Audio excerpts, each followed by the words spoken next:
இப்போ மஷ்ரூம் வந்து per back வந்து எவ்வளவு? ஸோ பர் பேக் அப்படின்னு பார்த்தோம்னா ஒரு பேக்குக்கு நம்ம மேக்ஸிமம் 1.5 kgs ல இருந்து 2 kgs வரைக்குமே ஈல்ட் எடுக்கலாம். ஸோ இப்போ இந்த செட்டப்ல வந்துட்டு 1000 ஸ்கொயர் ஃபீட்டுக்கு நாங்க 1600 பேக்ஸ் வச்சிருக்கோம். ஸோ ஷுவரா இந்த சைட்ல இருந்து நம்ம 2500 kgs ஆஃப் மஷ்ரூம் எதிர்பார்க்கலாம். ஓகே, இப்போ இதுக்குள்ள நம்ம சைட்டுக்குள்ள எவ்வளவு இருக்கு? ஸோ இந்த சைட்குள்ள 1600 பேக்ஸ் இருக்கு. இப்போ ப்ராஜெக்ட் மூலமா வந்து ROI எடுக்கல எவ்வளவு மேம்?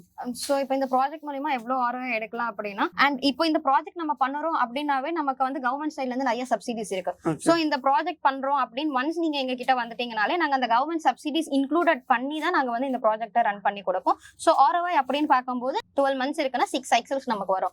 ஸோ அந்த பேசிஸ்ல நம்ம 17 lakhs இதுல இருந்து பார்க்கலாம் per year. ஆமா, கவர்மெண்ட் சப்சிடிஸும் நாங்க வந்துட்டு ப்ரொவைட் பண்ணி அதோட சேர்த்து தான் இந்த கன்ஸ்ட்ரக்ஷன்ல இருந்து எல்லாமே பண்றோம். உங்களுக்கு பண்ணணும்னு இன்ட்ரெஸ்ட் இருக்கு, இல்ல என்ன எப்படி பண்ணணும், எங்க ஸ்டார்ட் பண்ணணும், யார்கிட்ட கைடன்ஸ் கேட்கணும் அப்படின்னு உங்களுக்கு தெரியல அப்படின்றப்ப நீங்க எங்களை கான்டாக்ட் பண்ணலாம். ஸோ உங்களுக்கு நாங்க அந்த லேண்ட் ப்ரிப்பரேஷன்ல இருந்து எண்ட் டு எண்ட் ப்ராடக்ட்ஸ் வரைக்குமே நாங்க கைட் பண்ணி உங்களுக்கு 100% ஷுவரிட்டி பைபேக் கூட நாங்க வந்து உங்களுக்கு கொடுப்போம்.